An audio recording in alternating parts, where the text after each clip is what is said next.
Here I am at Nicola's lovely house. She runs and owns that Little Sister Rocks in Peckham. I do. The most amazing vintage. Clothes are always about, like in my shop, we hardly talk about clothes. You know, it's about, people want to talk about, it's like a community space. So we talk about, I think my shop's quite a safe space, hopefully, for people to be. So whoever you are, you're always welcome. So if you just want to come and have a cup of tea with me or just have a hug, I'm always happy to come. I think there's a magic in the name of Little Sister, in a way, and I didn't expect that. Now we're going to look into Nicola's wardrobe. Yeah, there's some irony here actually. My husband's got the bigger wardrobe. Typical. And yeah, typical.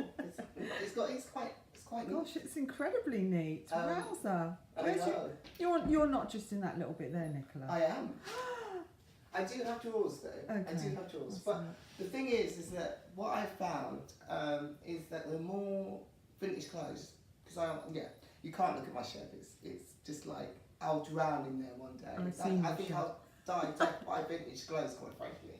But death by vintage. Yeah, definitely. I'll be drowned in my own collection of clothes because my satisfaction always comes from the buying of stuff, but not necessarily for me. If that makes sense. Do you find it hard to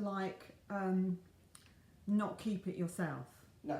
The thing with me is that I never really have had that problem because I'm not buying for my body shape. My body shape, I've got a certain type of body. I've got really big boobs, and I'm quite straight up and down.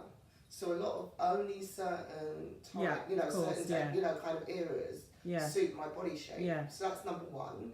So I'm not buying. I buy things that I really, really love for the shop. Yeah. And for myself, because I'm surrounded by a lot of, not necessarily some of the stuff I've got is lots of patterns, lots of different textures. Yeah. In my own wardrobe, it's become a little bit more and more. It's become more and more simple. Which I never thought I'd go, because I've always kind of been a bit of a hippie and going for like Laura Ashley type stuff and kind of that bohemian vibe. Yes. I don't know. I think I'll clash with the shop. I've kind of. So you want to stand out. I don't want to stand out in a way. No. I mean, my hair stands out. It always stands out. That's where I express myself. That's where my creativity kind of happens. But for myself, I like things with really good lines. I love these trousers. They're great trousers. Where are they from? They're from, I got them from a sample sale in Shoreditch. Are they Japanese? Yeah, they're Japanese inspired. It's a designer called, I think they're called Nicola Studio. Right. And a lot of Japanese buy from them. And I think they've got a studio in Japan as well. Okay. But all their cuts are based on Japanese simplicity. And they've got this beautiful, what I love about this is actually the pocket detail. You put your hand in, it's very soft, it's gorgeous. I'll show you again. And just the fact that they're so easy, then, drawstring. That's the kind of thing I like. Right. But I can see some colour in here. Yeah, I have to bend down. Do you know what? I get really good at doing some kind of push-ups and stuff. Well, yeah, I've always got the things that I like. I love the muted colourway. I mean, this is my favourite. I was going to say, what's your favourite piece? This is my favourite piece. This is the piece that I wear, actually probably with this outfit. Oatmeal-y. Yeah, it's gorgeous. And it's like a little bit of French vintage. Oh, and sounds good to me. And it's got a bit of mohair. But this is my favourite thing. And I wear this together, and I usually wear it with boots. Just keep it really simple. Yeah. But this is my favourite. Everything I wear is quite baggy. Yes. And that just kind of, I think it just sets it. This is one of my, there's so much irony because I haven't got a lot of space. But I love that print. It's this. Yeah, I think this is a piece. It's inside out, but that I really love. It's when Wallace was good. Wow. And you can see the label. Look at the label. Oh my God. So that's the 70s. Kind of 70s. It's proper 70s Wallace. And that's what I always love. This is what I go back to. I always love print. But in a way, again, the colour's quite muted. Yeah. It's a colour that really suits me and really suit you, actually. Because it's got that those nice tones to it. And it's really I can see me in that, Yeah. And it's got this original belt, which is really nice. I mean, So where do you wear that, or do you just? I just wear that dancing. I wear it Dancing. dancing. And it's got what I like about it is the little button and the keyhole detail there, and it's got those beautiful balloon sleeves. Those sleeves, they're my favourite. Yeah, and mine too. There's something about it. I mean, I used to wear it probably like make it a little bit less feminine and wear a pair of trainers, high tops. What's that green jumper? I love that colour. It's really nice. It was one that I was going to put in the shop, but it's got a stain on it. So this is also what happens is you take all the stuff that can't sell. Well, I can sell it, but I don't want to sell anything. So have you got a favourite piece of all time that you would never ever part with? I haven't got that here with me. I think that's been stored away. But perhaps the dress my mum gave birth to me in. Wow, that's the one incredible. I would never give away. But I haven't got that here with me. Wow. The other thing I never give away, which is not something I can ever wear, are these. Oh my gosh! Because all my children wore them. That is... And so they're now vintage, which is hilarious. Are they but DMs? the truth, yeah, they're DMs. The little vintage DMs. Wowza. And they were given to me by my cousin, and her children wore them, and then my children wore them. So they were at least 26 years old. This dress is amazing, but it's so impractical. It's 1970s Frank Usher dress. But the reason why, it looks like, when I found it, I thought, oh my God, this is the dress for me. But what they've done is they put an underskirt, so it forces you can't move within it. Oh, I see. Yeah. So it's quite tight underneath. Yeah. But outside it's that Cruella de Vil. Wow. I don't know. It's pretty amazing. Well, this is my favourite modern piece. Modern as in? Yeah, as in not vintage or second hand, which is very unusual for me. They've been handmade? No, again, they're by the same designer I'm wearing at the moment. You can see, can't you? But they're almost like a work of art. I love them. They're fabulous. They are a work of art. Yeah, they are. So it's really heavy denim, isn't it? Yeah, it's that proper Japanese indigo. So that's the make. Wow. Okay. And I've got two pairs because that's how much I love them. They're astonishing, yeah. They're just fabulous, and the pleating. The pleating's amazing, isn't it? That's what I look for in vintage anyway. But to find it in a modern piece is quite, I find that quite challenging unless you pay a lot of money. Thankfully, I bought this in a sample. Yes, another 70s piece. You can see that I'm trapped in the 70s. I love the 70s. Aren't we all, darling? I know. Yeah, but it's when we're, born in the 70s. Made in Italy. Lovely. Favourite, well, they're not my favourite pieces, but she is my favourite designer. She's Diane Fries. She's an American, but she moved to Hong Kong, and she's always been known for her textures and her fabrics. And the only place she could get the quality of fabrics and fabric design was to go to Japan, not Japan, go to Hong Kong. So that's what she did. Amazing. And all her dresses are amazing also because it's one size fits all, which I love. I love that sense that it's for everybody, every woman. It doesn't matter what size you are, you can always find one of her dresses that will suit your body shape. And I love the joy of her dresses. They're just really fun. They've just got a lot of exuberance, and I just think they're beautifully designed. I've got a few more in the shop, and that'd be the only time I'm tempted to take. I haven't actually, in fact, I've never tried them on. That's the reason why I don't try them on. I need a new visit. Yeah, you need to have a look. Soon, yeah. But this is a really fun one. I've worn this dancing, and it really suits me. I'm not sure this one does. So, this one might end up in the shop. Well, but this one I'm keeping because it's just a really fun piece, and you can wear it with trousers. And I love wearing things with long, kind of wide leg trousers. Although you've got big boobs, having that knit right up there can be a little bit distracting. But do you know what I mean? Because if you've got flat chest, no, you don't know what I mean. But yeah, these lovely 32Fs that I've got, that I'm doubly blessed with, it's something.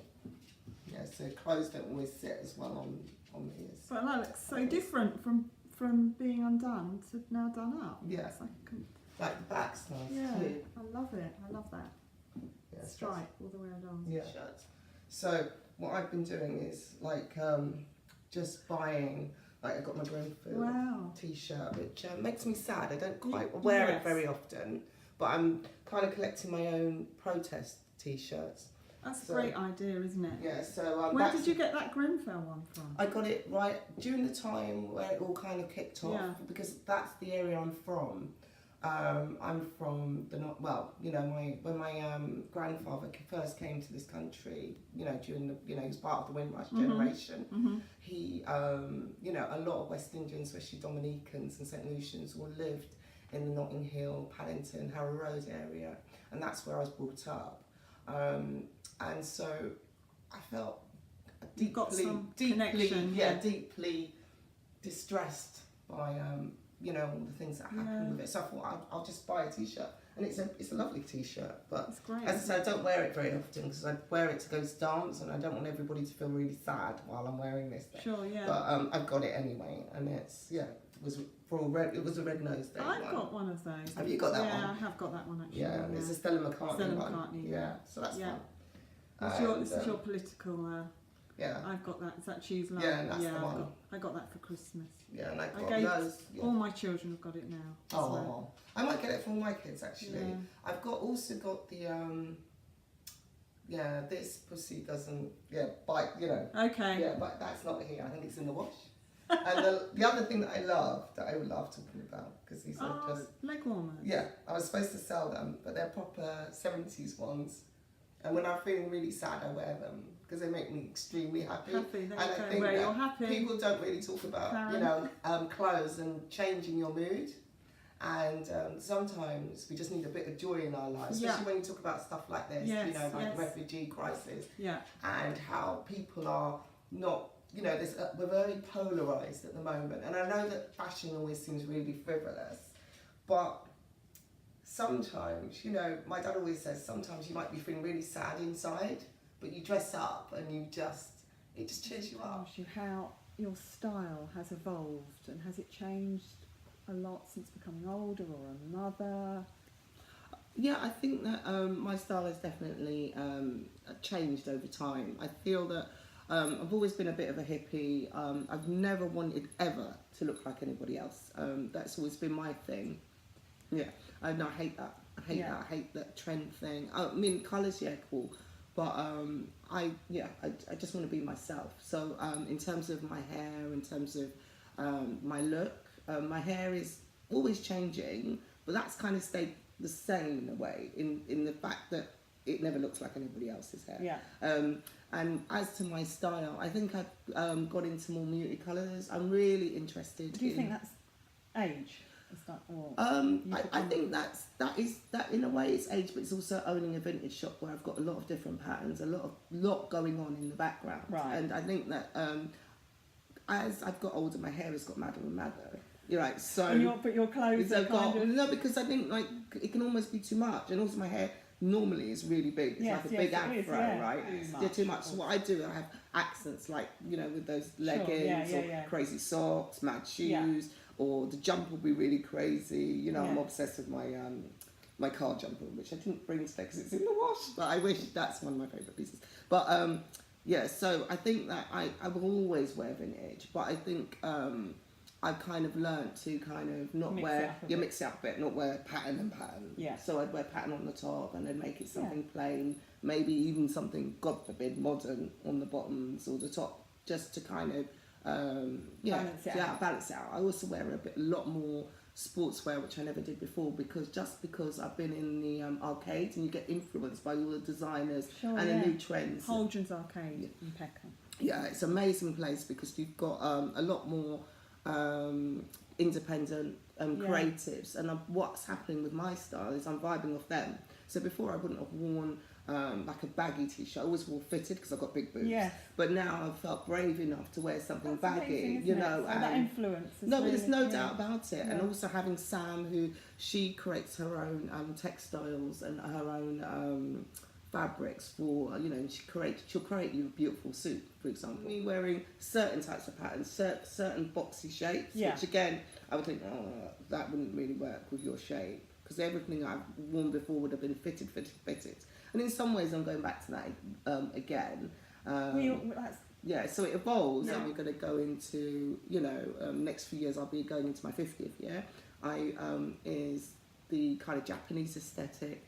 So a lack of shape, you know, oversized, but very simple, but also a feeling that it's been really interestingly designed and fits the body in a very unusual way, and also that I want to wear things that feel like almost like I'm wearing a work of art.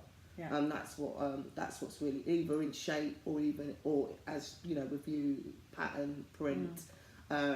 And so I think that's the way it's changing, and I've become very interested in like the Belgium designers from the noughties, because again they were going along those lines. It's quite modernistic. It's quite in a way stark. I like greys, blues, and then a touch of colour to go into it. That really fascinates me. Yes. Okay, so quick fire round, Nicola. Yeah. In terms of style, New York or London? Definitely London, I'm sorry. I think that the New York is just a little bit too conservative, and it's a little bit behind us in terms of fashion. We're more quirky, we take more risks. Yeah. I like the clothes in New York, but I've always been a little bit disappointed. I like the individual style of London. Yeah, that's what I like. 60s or 70s? Oh, well, yeah, you don't have to answer that question. Okay, yeah. 70s. Yeah. Me too. Vintage or modern? Go figure. Oh my goodness. Yeah, I'm a vintage girl. Always have been. Yeah. Yeah. And a bit. With a tiny bit of modern. But generally, no. Vintage, hands down. But yeah. Oh, salsa or tango? Oh God, salsa. I'm a salsa girl. She's the queen of salsa. I'm the queen of salsa.